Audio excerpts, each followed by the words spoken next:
그렇죠? 고개 숙이 애들 나중에 하나씩 따라와라. 자, 오늘 말씀의 제목은 넥스트 레벨입니다. 제가 이분들을 만났어요. 누군지 알아요? 그래, 뭐 너희들 공부만 하니까 누군지 모르지, 이 사람들. 그래. 집사님은 아시면 안 되는 거예요. 집사님은 지금 아시면 안 되죠, 분들. 네. 이분들 브레이브 걸스가 되게 유명하신 아이돌인데요. 특별히 이분이 저에게 오빠라고 했어요. 잘못된 거 아니죠? 거기 최문경 선생님 너무 크게 웃지 마시고요. 예, 저에게 이분께서 오빠라고 했습니다. 사실 제가 이분들을요 꿈에서 만났는데 굉장히 큰 반대인가요? 왜 저는 이런 분들 만나면 안 돼요? 왜? 뭐 죄 짓는 건가요? 제가 이런 분들 만나면? 어쨌든 제가 이분들을 꿈에서 만났는데 제가 왜 이분들의 꿈을 꾸었을까? 대단한 팬심을 가지고 있어서 그럴까? 그건 아닙니다. 아니면 뭐 이 사람들을 날마다 제가 생각해서 그럴까? 그것도 아니에요. 이분들이 한참 이제 무명의 긴 생활을 하시다가 이제 역주행을 하시게 되면서 굉장히 큰 붐을 일으켰던 시기가 있었는데 그 시기에 발맞춰서 저의 큰딸이 지금 아이돌이라는 큰 지금 우리 집안에서 유일하게 가지고 있는데 너무 열심히 춤을 추는 거예요. 아이돌 춤을. 제 방에 들어와서 이게 만나면 매일 뭐 춤을 추고 있어요. 그러다 이제 한참 그 롤리로니 뭐 이런 거 있잖아요. 그죠? 이걸 추고 있어서 제가 매일매일 듣다 보니까 그래서 제가 꿈에 이분들을 보게 되지 않았을까라는 추측을 제가 한번 해봤습니다. 그런데 중요한 게 제가 이분들을 꿈에서 봤지만 너무너무 생생했었어요. 네. 제가 지금 여러분들을 만나고 있는 것처럼 여러분들에게 이야기를 하고 여러분들의 피드백을 제가 직접 듣고 있는 것처럼 그분들에게 이야기를 들었던 것들, 그분들을 봤던 것들이 너무너무 생생했다는 거죠. 목사님이 이분들을 만나서 생생한 경험을 했던 것처럼 그 꿈을 생생하게 기억했던 한 사람이 있습니다. 그게 누구일까요? 오늘 본문에 등장하고 있는 요셉이라는 사람입니다. 요셉이 두 가지 꿈을 꾸었어요. 어떤 꿈이냐? 첫 번째가, 자, 우리 함께 읽습니다. 시작. 우리가 밭에서 곡식단을 눕더니 내 단은 일어서고 당신들의 단은 내 단을 둘러서서 절하더이다. 이 요셉이 많은 형들이 있었어요. 그런데 그 많은 형들의 곡식단이 누구의 곡식단에 절하고 있는 거예요? 요셉의 곡식단에 절을 하고 있는 거예요. 그리고 두 번째, 요셉이 다시 꿈을 꾸고 그의 형들에게 말하이르되 내가 또 꿈을 꾼즉 해와 달과 열한 별이 내게 절하더이다 하니라. 자, 이번에는 어떤 꿈이에요? 해와 달과 열한 별이 누구에게 지금 절하고 있어요? 요셉에게 절하고 있었다는 거예요. 누군가가 이 꿈에 대한 특별한 해석을 해주지 않아도 구체적으로 어떠한 형태로 그 꿈이 이루어질지는 우리가 정확하게 알 수는 없지만 분명한 것은 요셉이 나중에 큰 위치에 오르게 된다. 높은 위치에 오르게 된다는 것을 우리가 쉽게 짐작을 할 수가 있습니다. 이렇듯 뭔가 상징적이고 사실 대단한 꿈이잖아요. 그렇죠? 이게 흔히 꿀 수 있는 꿈도 아니고 누군가에게 자랑할 만한 꿈을 꾸는 것도 쉽지 않은데 이러한 큰 꿈, 상징적인 꿈을 꾸었다면 현실은 어떻게 되어야 돼요? 그 꿈이 이루어질 만한 뭔가 대단한 일들이 요셉에게 하나하나 펼쳐져야 되고 또 어떤 일들을 하게 될 때에 다른 사람들이 보기에 인정할 만한 어떤 성공적인 그런 목적지에 도달을 해야 하는데 그런데 현실은 어땠을까요? 이걸 사자성어로 모구줄풍이라고 할 수 있어요. 이 비로 머리를 감고 바람으로 머리를 빗질한다는 뜻인데요. 여러분들이 쉽게 이해할 수 있도록 이걸 한 단어로 줄이면 뭐가 될까요? 개고생이에요. 네, 요셉은 개고생했어요. 정말 대단한 꿈을 꾸었지만 현실은 고난과 역경 그 자체였습니다. 피는 물보다 진하다라는 말이잖아요. 그렇죠? 이게 어떤 의미예요? 가족이 그만큼 끈끈하다는 거예요. 그 누구와도 비교할 수 없을 정도로 가까운 사이다. 그걸 지금 이야기하는데 근데 그 말이 무색할 만큼 요셉은 자신의 친형들에 의해서 노예로 팔려가게 됩니다. 그렇게 노예로 팔려갔지만 애굽왕의 경호대장이자 자신의 주인이었던 보디발의 인정을 받게 되었는데요. 여러분들이 주목해야 될 것이 무엇이냐면 요셉이 어떻게 해서 애굽이라는 그 강대국의 경호, 대장, 그 높은 사람의 인정을 받을 수 있었을까요? 자, 우리 창세기 39장 2절 같이 읽습니다. 시작. 여호와께서 요셉과 함께 하심으로 그가 형통한 자가 되어 그의 주인 애굽 사람의 집에 있으니. 요셉이 보디발의 인정을 받을 만큼 형통할 수 있었던 단 한 가지 이유, 그것은 바로 하나님께서 함께 하셨기 때문입니다. 할렐루야. 카일 아이들먼 목사님께서 쓰신 나의 끝 예수의 시작이라는 책이 있어요. 이 책에 보면 목사님이 저 노트북 좀 해줄래? 자, 이 책에 보면 이런 질문을 페이스북에 목사님께서 올려놓으셨다고요. 무엇보다도 땡땡땡땡 한 일에 하나님의 도구로 쓰이고 싶다. 빈칸에 들어갈 말은. 그랬더니 이제 페이스북에 많은 사람들이 댓글로 나는 이런 일들, 나는 저런 일들, 나는 이런 일들 하고 싶다, 쓰임받고 싶다 많은 댓글들을 적어놨는데요. 그거 보니까 가족을 구원하는 일, 또 중독자들이 중독을 이겨내도록 돕는 일, 그리스도의 이름으로 이웃을 섬기는 일, 믿음으로 변화된 모습을 남편에게 보여주는 일, 여러 가지 댓글들을 페이스북에 기록되어 있는 질문에 달아놓았습니다. 이렇듯 생각보다 많은 사람들이 하나님의 나라를 위하여서 큰 꿈을 가지고 있어요. 구체적인 비전을 가지고서 내가 이렇게 살아가겠노라 라는 다짐과 결심도 가지고 있었다는 것이죠. 그런데요, 그런 아름다운 꿈을 갖고 있으면서도 그러한 꿈이 자신을 통해서는 이루어지지 않을 거라는 생각을 가지고 있었다는 겁니다. 이유가 뭘까요? 그 위대한 비전, 아름다운 비전을 갖고 있는데 왜 자신을 통해서는 하나님께서 그렇게 이루어지지 않을 거라고 생각을 했을까요? 내가 남들보다 부족해 보이고 남들보다 많은 물질을 가지고 있지 않고 나의 배경은 다른 사람들과 비교해서 정말 처절하게 정말 맨 끝 흙수저와 같은 그런 삶이고 나는 아무리 열심히 공부했는데 우리 우찬이보다 공부를 못하고 잘하지 우찬이? 미안하다.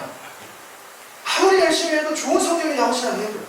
그러니까 하나님께서는 나 같은 사람보다는 더 똑똑한 사람, 더 많이 가지고 있는 사람, 더 높은 위치에 있는 사람, 이런 사람들을 통해서 하나님의 나라를 이루어 갈 것이다 라는 생각을 가지고 있었다는 겁니다. 여러분들은 어떠세요? 여러분 스스로를 바라볼 때에 하나님께서 나를 사용하셔서 위대한 일들을 이루어 가실 거라는 그런 믿음이 있을까요? 나는 그런 믿음이 있다는 증거 한번 손 들어보세요. 그래, 있는데 안 되는 거다, 그렇죠? 우선 그렇게 믿을게요. 상식적으로 생각해봐도요, 노예로 팔려갔다면 더 이상 미래를 꿈꿀 수가 없습니다. 그렇지 않을까요? 열심히 살아갈 필요도 느끼지 못하는 거예요. 그저 죽지 못해서 사는 겁니다. 그러나 요셉은 다르다는 것이죠. 물론 하나님께서 함께 하셨기 때문이지만 그것은 결과론적 이야기입니다. 왜 하나님께서 이 요셉과 함께 하셨을까요? 요셉 말고 사람들이 없었을까요? 요셉 말고는 하나님께서 쓰실 만한 인물이 하나도 없었을까요? 그런데 왜 요셉과 함께 하셔서 이 요셉을 통하여서 그 위대한 일들을 나타내 주셨을까요? 그 요셉이 꿈을 포기하지 않았기 때문입니다. 내 눈앞의 현실은 너무너무 비참이었어요. 내 눈앞의 현실은 너무너무 고난이었고 역병이었고 아픔 그 자체였지만 그러나 하나님께서 그에게 주신 그 꿈을 그는 놓지 않았다는 거예요. 그래서 내 삶이 어떻게 되는지 그건 상관없었던 거죠. 오직 나를 통하여 꿈을 이루신 하나님께 대한 믿음을 그가 가졌던 겁니다. 언젠가는 나에게 이루어주실 그 하나님의 꿈이 그의 삶을 버티게 만들어주고 그의 삶이 앞으로 나아갈 수 있는 힘이 될 수 있게 해주었다는 것입니다. 오늘 이 시간 여러분 모두가 요셉과 같은 하나님께 대한 절대 믿음을 가질 수 있기를 바랍니다. 하나님께서는요, 여러분들을 너무너무 사랑하세요. 그 사랑이 어떻게 확증되었습니까?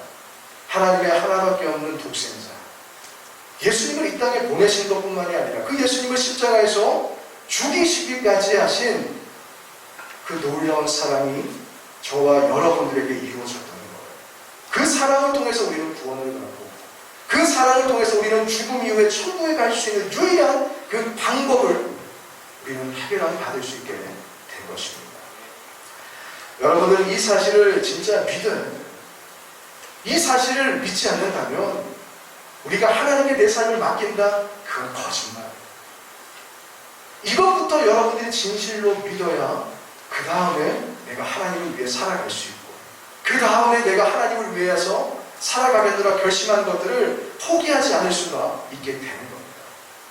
요셉과 같이 아무리 어렵고 힘든 일이 펼쳐진다 하더라도 그런 일들 때문에 하나님을 배신하지 않고 그런 일들 때문에 여러분들의 믿음을 포기하지 않고 끝까지 그 믿음 붙잡고서 나에게 주신 꿈과 비전을 가지고서 한 걸음 한 걸음 마침내 목적지까지 이룰 수 있게 되는 것이죠. 오늘 설교 제목이 뭐예요? 넥스트 레벨이죠. 그렇죠? 상황이나 사용되는 문장에 따라서 해석의 차이가 있겠지만 오늘 목사님은 여러분들에게 다른 차원이라는 의미로 이야기를 해주고 싶어요. 차원이라는 말은요, 사물을 바라보거나 생각하는 입장을 뜻하는 겁니다. 여러분 잘 한번 생각해 보세요. 요셉이 그냥 가만히 앉아가지고 아니면 노예로 그냥 팔자좋게 살다가 가만히 있다가 그가 뜬금없이 그 당시에 최고의 강대국이었던 애굽의 총리가 되었을까요? 가만히 있는데 애굽의 바로왕이 야 요셉아 너 잘생겼네 너 좀 있어 보인다면서 갑자기 너 애굽 총리 좀 해봐라 이렇게 데리고 왔을까요? 아니야. 요셉은 나중에 애굽 땅에 임할 그 7년이라는 흉년을 어떻게 대비할 수가 있었을까요? 갑자기 가만히 있는데 뿅 하고 뭔가 생각이 나서 이렇게 해야 됩니다 저렇게 해야 됩니다 이렇게 지휘하고 행정을 해나갔을 수 있었을까요? 그것도 아니라는 거예요. 바로 넥스트 레벨. 요셉은 애굽의 총리가 될 때까지 각기 다른 장소에서 각기 다른 사람들과의 만남 각기 다른 상황 속에서 펼쳐지는 그 사건들을 통하여서 차원이 달라지게 됩니다. 차원이 달라졌어요. 그 당시에는 힘들고 아프고 벗어나고 싶고 정말 때려치우고 싶을 만큼 어려운 일들이 계속되었지만 그런 일들이 있었기 때문에 그의 인격이 훈련받을 수 있었다는 거예요. 그런 일들이 있었기 때문에 그의 통찰력이 탁월해졌고 그런 일들이 있었기 때문에 그가 애굽 총리가 될 수 있는 가장 핵심적인 중요한 인맥을 그가 형성할 수 있었다는 거예요. 무엇보다 하나님께 대한 간절한 기대와 소망이 그의 삶에 더욱 단단해질 수 있었다는 겁니다. 여러분들도 어른이 되기까지 여러분들의 목적을 이루고 하나님의 꿈을 이루기까지 정말 많은 사람들을 만나게 될 겁니다. 그리고 너무너무 많은 사건과 또 일들을 경험하게 될 겁니다. 그러한 만남과 시간들을 소중하게 여기고 지금 내가 해야 될 일들이 있다면 여러분들 미루지 마세요. 최선을 다할 수 있기를 바랍니다. 지금 내가 공부해야 될 타이밍이다. 미루지 말고 열심히 공부하시기를 바랍니다. 그리고 지금 내가 좀 쉬어야 될 때다. 그러면 아무 생각하지 말고 한번 푹 한번 쉬어보는 거예요. 옆에서 누가 뭘 하든지 말든지 나의 스트레스를 한번 풀어보겠노라 열심히 한번 놀아보는 거예요. 지금이 예배 드려야 될 때다. 다른 것 생각하지 말고 다 내려놓고 하나님만 바라보며 영과질로 헌신을 다해서 한번 예배 드려보는 거예요. 그리고 여러분들이 집에 돌아가서 또 여러분들이 있는 곳에서 성경을 읽는 것과 기도하는 것도 그 무엇보다 중요하다는 사실을 잊지 않아야 된다는 것이죠. 이 모든 과정들이 여러분들의 넥스트 레벨이 되어서 마침내 하나님의 영광을 위해 존귀하게 쓰임받는 능력의 종들이 될 줄로 믿습니다. 요셉은 하나님께서 이루어주신 이 형통함을 통해서 주인이었던 보디발의 인정을 받았지만 이 보디발의 아내 때문에 또 다른 고난을 경험하게 됩니다. 창세기 39장 6절을 보면요. 현대인의 성경을 통해서 이걸 보게 되면 요셉을 이렇게 표현했어요. 요셉은 건장하고 잘생긴 비난자였다. 이 보디발의 아내가 이 잘생긴 요셉을 유혹하다가 실패했다는 거예요. 그러자 이 보디발의 아내가 이 요셉에게 모함을 하게 된 거죠. 저의 섹스가 나를 이렇게 했다고 막 모함을 해가지고 결국에 요셉이 어디 가게 된 거예요? 감옥에 갇히게 되었습니다.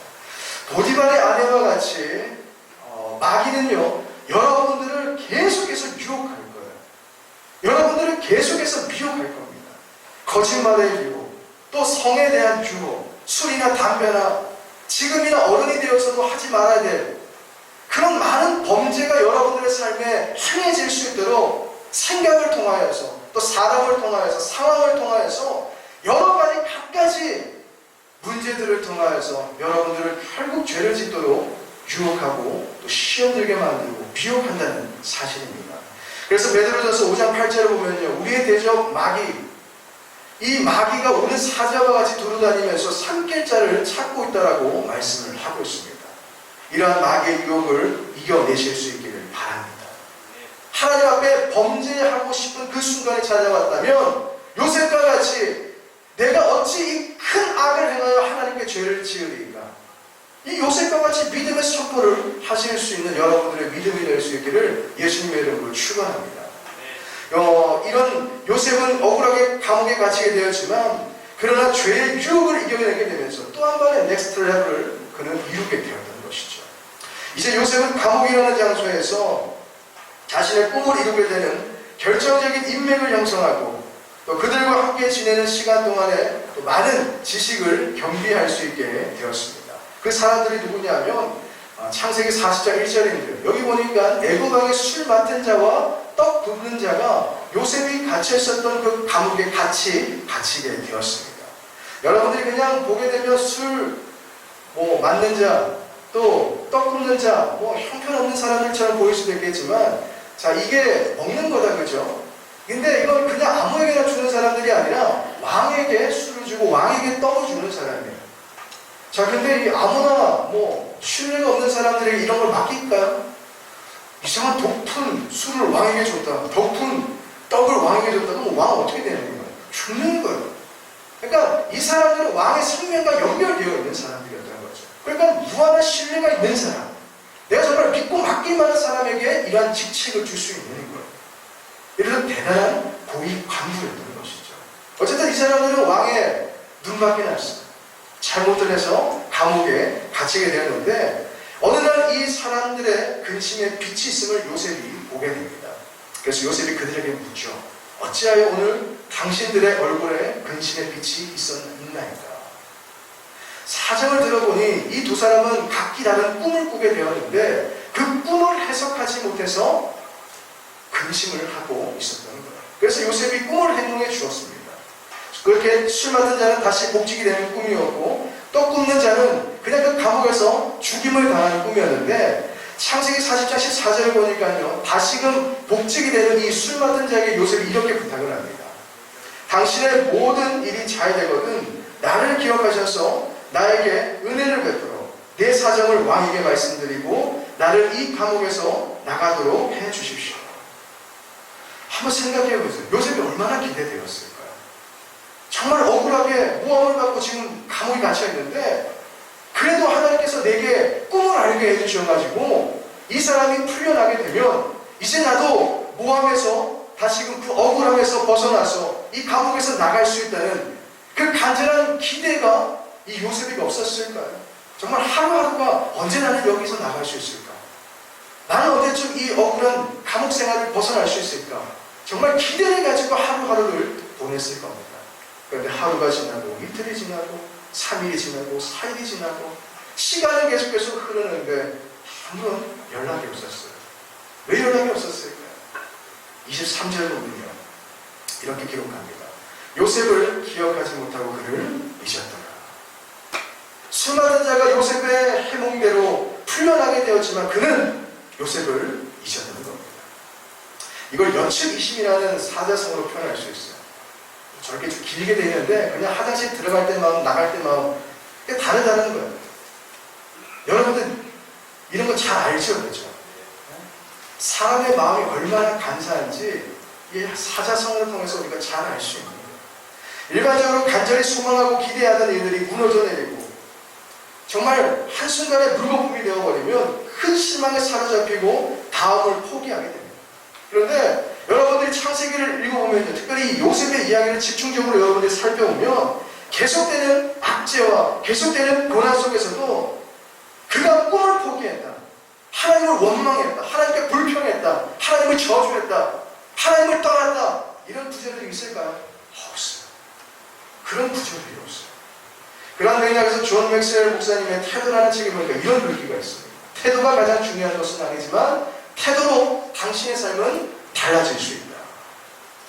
술 맡은 관원장의 기대가 실망으로 바뀔 수 있는 그 상황에서 요셉이 희망을 포기하지 않고 여전한 소망으로 그가 살아갈 수 있었던 이유는 바로 태도 때문이었다는 것이죠. 이 사건을 주석하신 찰스 스윈더 목사님이 요셉이라는 책을 통해서 요셉이 가지고 있었던 긍정적인 태도를 이렇게 해석했습니다. 긍정적인 태도는 당신으로 하여금 평범한 장애물을 뛰어넘어 높은 데 이르도록 한다. 당신으로 하여금 활동할 준비가 되게 한다. 긍정적인 태도는 당신을 어려운 것에서 자유롭게 해줄 것이다. 긍정적인 태도는 전에는 당신이 결코 할 수 없었던 어떤 사역을 할 수 있는 기회를 줄 것이다. 여러분 꼭 기억하셔야 합니다. 사람은요, 믿음의 대상이 아닙니다. 사람은요, 사랑의 대상이에요. 내가 누군가가 여러분들, 나는 너 믿어, 거짓말입니다. 절대 안 돼요. 그런 사람들이 오히려 중요한 순간에 여러분 뒤통수 칠 사람이에요. 이게 사회생활이에요. 지금은 느낄 수 없지만 정말 그렇게 사회는 힘들고 어려운 것입니다. 지금부터 여러분들이 사람에 대한 믿음을 가지기보다 하나님께 대한 절대 믿음을 가지는 훈련을 가지셔야 합니다. 그런 믿음을 가질 때에 내 앞에 어떤 상황이 펼쳐진다 할지라도 이 요셉과 같이 우리는 긍정적인 태도를 가지고서 날마다 믿음으로 한 걸음 한 걸음 걸어가게 되는 것이죠. 요셉은 그런 믿음의 개념이 확실했던 사람입니다. 그렇기 때문에 그 절호의 기회를 제공하며 은혜를 베풀었던 그 수많은 관원장의 배신에 그런 믿음을 버리지 않았습니다. 자신의 꿈을 부정하지도 않았고 하나님을 외면하지도 않았고 오히려 긍정적인 태도로 여전히 나의 삶을 인도하실 하나님을 믿음으로 바라보는 삶을 그가 살아가게 되었다는 것이죠. 여러분 요셉은 사람의 배신이라는 암울한 인간관계를 통해서도 또 한 번의 넥스트 레벨을 이루게 되었습니다. 여러분들의 만남은요 모두 소중합니다. 그러나 그렇듯 소중한 만남이 때로는 나에게 정말 실망스러울 때가 있어요. 내가 정말 중요하게 생각했던 그 만남이 오히려 내 삶을 어렵게 만들어 갈 수도 있습니다. 그러나 결국 사람이 아니라 하나님만이 답입니다. 끝까지 하나님만을 바라보는 신실한 믿음과 긍정적인 태도를 소유하며 마침내 여러분들의 꿈을 이루어갈 수 있기를 예수님의 이름으로 간절히 축원합니다. 자, 이제 그로부터 만 2년이 지난 후에 애굽 왕이 꿈을 꾸게 되었는데 이 왕이 너무너무 궁금하니까 애굽에 있는 모든 마법사들 또 지혜로운 사람들이 물어봤지만 아무도 해석하는 사람이 없었습니다. 그러한 때에 술 맡은 자가 한 가지가 생각이 나는 것이죠. 바로 요셉입니다. 내가 오늘 내 죄를 기억하나이다. 내가 요셉을 생각을 해서 그의 모함을 풀어줘야 되는데 이제까지 잊고 있었다는 것이 나의 죄입니다라고 지금 대신에 설명하고 있습니다. 그래서 그 요셉을 애굽 왕에게 데리고 왔습니다. 결국 이 술 맡은 자를 통하여서 왕 앞에 서게 된 요셉은 그 왕의 꿈을 해석해 주었고 그 일로 인하여서 마침내 요셉은 애굽의 총리가 되어서 자신의 꿈이 이루어지게 되었습니다. 말씀 듣겠습니다. 창세기 41장 46절을 함께 읽어보겠습니다. 시작. 요셉이 애굽 왕 바로 앞에 설 때에 30세라. 그가 바로 앞을 떠나 애굽 온 땅을 순찰하니. 자, 애굽의 총리가 된 요셉의 나이가 몇 살이에요? 몇 살이에요? 30세. 30살이었어요. 여러분 형들에 의해서 노예로 팔려간 지 몇 년이 지났습니까? 몇 년이 지났습니까? 13년이에요. 17살 때 팔려가서 13년이 흐른 30세에 그는 애굽의 총리가 되었습니다. 요셉은 이 13년이라는 긴 시간 동안 다른 건 하나도 없어요. 그가 붙들 수 있는 것은 오직 그에게 주신 하나님의 두 가지 꿈, 하나님의 꿈으로 붙잡고 그 고난과 역경이라는 훈련장에서 그는 하드 트레이닝을 했습니다. 그러나 그 하드 트레이닝이 있었기 때문에 애국의 총리로서 탁월한 행정과 정치를 할 수 있게 되는 날마다의 넥스트 레벨이 이루어지게 되었다는 것이죠. 지금 여러분들에게 필요한 것은 기다림의 훈련입니다. 여러분들의 꿈을 이루기까지 그때그때 넥스트 레벨을 이루며 최선을 다할 때에 마침내 요셉과 같이 하나님의 영광을 위한 능력의 종이 될 것을 믿으실 수 있기를 바랍니다. 그렇기 때문에 지금 여러분들의 모습을 보면서 미리 포기하지 않으셨으면 좋겠어요. 남들보다 조금 공부 못하면 어때요 지금? 남들보다 운동 조금 못하면 어때요? 남들보다 조금 센스가 없으면 어때요? 남들보다 조금 인기가 없으면 어때요? 남들보다 조금 인정을 받지 못하면 어때요? 그래도 상관없는 거예요. 중요한 것은 여러분들의 마음가짐입니다. 하나님을 향한 여러분들의 믿음이 중요한 거예요. 마침내 나의 꿈을 이루어주실 하나님을 여전히 여러분들이 붙잡고 살아간다면 여러분들의 넥스트 레벨들이 다 모여져서 마침내 하나님의 영광이 드러날 수 있는 최종 목적지에 반드시 이루게 될 줄로 믿습니다. 이러한 요셉의 삶이 여러분들의 삶이 될 수 있기를 바라고 또 요셉이 가지고 있었던 믿음이 여러분들에게도 있기를 바랍니다. 그런 믿음을 가지고서 하나님의 영광을 위해 귀하게 쓰임받았던 요셉과 같이 여러분들도 이 시대, 이 나라와 민족과 온 열방에까지 이르러서 정말 하나님의 그 위대하신 일들을 마음껏 펼쳐갈 수 있는 능력의 삶으로 하나님께 영광 돌릴 수 있기를 예수님의 이름으로 간절히 축원합니다.